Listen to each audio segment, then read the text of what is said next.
दिसम यही प्रश्न आचार्य श्री ने हम लोगों से किया था। हम लोगों ने जब शुरू में जाने के लिए मना किया, सबसे शुरू में हम लोग नहीं जाएंगे, हम आपको छोड़ के बिहार नहीं करेंगे। वो खूब बहस हुई कई दिनों तक, अच्छी हुई, खरी हुई, खोटी हुई, रोवा धोवा हुआ, सब हुआ, जो कुछ होता है वो सब हुआ है। जिद्दी भी हुई, आप भेजोगे भी तो नहीं जाएंगे, आपकी आज्ञा का उल्लंघन होगा तो हो जाए, यहां तक भी बात पहुंची। हम आपके छाया छोड़ के नहीं जाएंगे, आपका सानिध्य छोड़ के नहीं जाएंगे, हम आपके बिना नहीं रह सकते। द्वेष भाव नहीं था, एक समर्पण भाव, राग। आपके बिना हम नहीं रह सकते, हम लोग घुट जाएंगे। अब लोग खूब हुआ और कई दिनों तक चलता रहा। फिर आचार्य ने कहा ये लोग ऐसे नहीं मानेंगे। उन्होंने अंतिम टैग टू ऑर्डर, तो उसको भी हमने कह दिया आप आज्ञा दोगे तो भी नहीं जाएंगे। आप क्या करोगे? और अरे इन्होंने तो ये शस्त्र भी खारिज कर दिया। फिर आचार्य ने समझाया, बोलो मैं योग्य हूं कि अयोग्य हूं? समाज को, संघ को धर्म करने के लिए, धर्म की प्रभावना करने के लिए मैं योग्य हूं कि अयोग्य हूं? अरे मैंने कहा आप तो महायोग्य, आप तो आचार्य के भेष में साक्षात तीर्थंकर हैं, आपकी योग्यता। तो बताओ तुम, जब मैं योग्य हूं यहां संघ में प्रभावना करने में, तो तुम लोग यहां क्या करोगे? बोलो, हमारे हाथ पैर दबाओगे? हाँ पैर दबाएंगे। इतने से के लिए हमने तुम्हें दीक्षा दी है। मैंने अपने पैर दबाने के, अब आचार्य श्री ने कूटनीति अपनाई। समता से तो माने, दंड से भी नहीं माने, आदेश के। अब आए अपने, अच्छा मैंने तुम्हें दीक्षा इसलिए दी है अपने पैर दबाने के लिए कि सेले चपाटे हो जाएंगे तो हमारे पैर दबाएंगे। हाँ, हमें गर्मी लगेगी तो हवा करेंगे, इसके लिए दीक्षा दी है। जिस आचार्य में ये भाव दीक्षा देते समय आ जाए, समझ लेना उस आचार्य की दुर्गति है। उदाहरण है शास्त्रों में कि जब पुष्पदंत भूत बलि को धरसेन स्वामी ने पढ़ाया, और पढ़ाने के बाद जब 4 दिन चतुर्मास के शेष बचे थे, आषाढ़ सुदी 11, धरसेन स्वामी कहते हैं पुष्पदंत भूत बलि से, अब आप लोग विहार करो, आपकी पढ़ाई पूरी हो गई। पुष्पदंत भूत बलि कहते गुरुदेव आपने मुझे इतना ज्ञान दिया, इतना दिया, अब मैं कहीं नहीं जाऊंगा, आपकी सेवा में रहूंगा। और 4 दिन चतुर्मास के शेष हैं, अब कहां जाऊं? हम यह चतुर्मास में आपकी सेवा करूंगा। धरसेन स्वामी कहते नहीं, दिया हुआ ज्ञान सब नाश को प्राप्त हो जाएगा। लोगों में अविश्वास हो जाएगा कि इन्होंने ज्ञान देने के लिए शिष्य नहीं बुलाए थे, अपनी सेवा के लिए शिष्य बुलाए थे। ये दुनिया का कोई भरोसा नहीं, दुनिया का कोई भरोसा नहीं। क्या अभिप्राय से कहा है और तुम पता नहीं क्या अभिप्राय निकाल दो। वो तो महाराज का भाव ये रहा होगा, क्योंकि उनकी समाधि का समय था, अकेले थे, तो उन्होंने सोचा वैसे तो कोई आएगा नहीं, ज्ञान देना तो बहाना था, अपनी समाधि अपनी सेवा के लिए बुलाया है।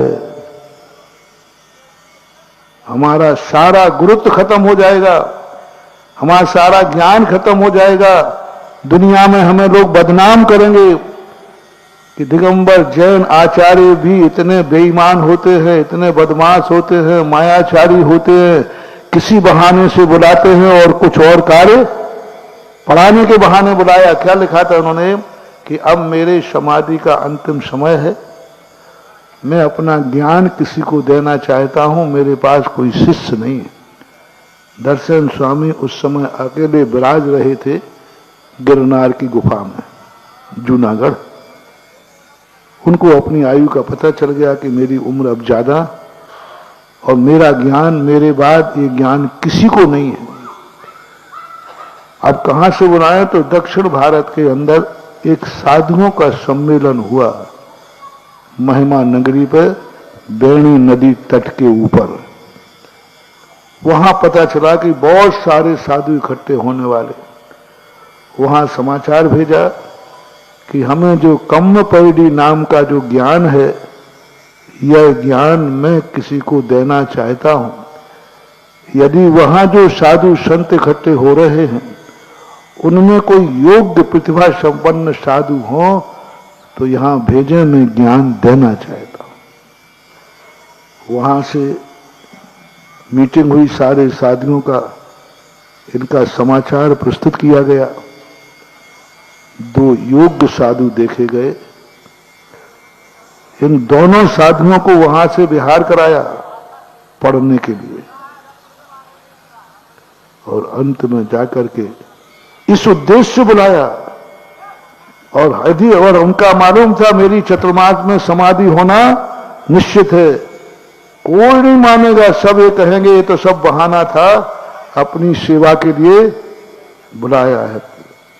4 दिन शेष रहे चतुर्मास के, बिहार करा दिया मां जनवानी की रक्षा के लिए। यदि गुरु शिष्य इसलिए बनाता है अपने स्वार्थ के लिए, अपने जयकार के लिए, अपनी सेवा के लिए, अपने बुढ़ापे के लिए, समझ लेना उसका गुरुत्व समाप्त हो गया। नहीं, पुष्पदंत भूत बलि को बिहार करना पड़ा 11 के दिन, और 14 को चतुर्मास बैठता है। 500 किलोमीटर चले, 5-6 दिन और ले लिए होंगे वो, 4 के 5 दिन, तो 5, 4, 9, 10 दिन में अंकलेश्वर में जाके वर्षा योग स्थापित किया। तब आचार्य श्री ने ये नीति अपनाई, बोले यहां बैठोगे क्या करोगे? सेवा। हमने तुम्हें सेवा कराने के लिए दीक्षा दी है। हमारे आचार्यत्व को, हमारे गुरुत्व पद को नष्ट करना चाहते हो? क्या करोगे यहां बैठ करके? देखो, मैं तुम्हें अलग नहीं कर रहा हूं। गुरु के पास रहना और गुरु की आज्ञा में रहना, दोनों में कोई अंतर नहीं, बल्कि गुरु के पास रहने से ज्यादा श्रेष्ठतम वो है जो गुरु की आज्ञा में रह रहा है। यदि गुरु की आज्ञा में कोई अकेला साधु भी रहता है तो वो एकल विहारी नहीं है, वो है तो आप आज्ञा दोगे या नहीं दोगे? मैं तो आ जाऊंगा।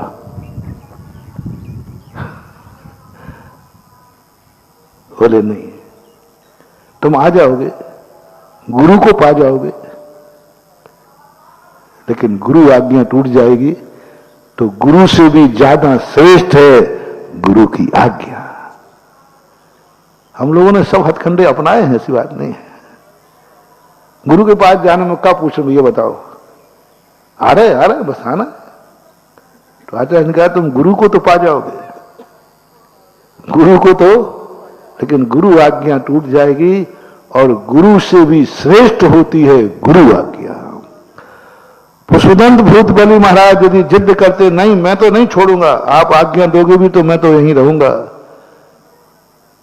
तब धुरसेन आचार्य, पुष्पदंत भूत बलि दोनों विचार करते हैं, नहीं, गुरु से ज्यादा बड़ी गुरु की आज्ञा है, अनंग शक्ति है। गुरु की आज्ञा, गुरु को छोड़ सकता हूं, गुरु की आज्ञा नहीं छोड़ सकता। गुरु छूटे तो छूट जाए मोटिवेशन, गुरु छूटे तो छूट जाए, गुरु की आज्ञा नहीं छूटना चाहिए।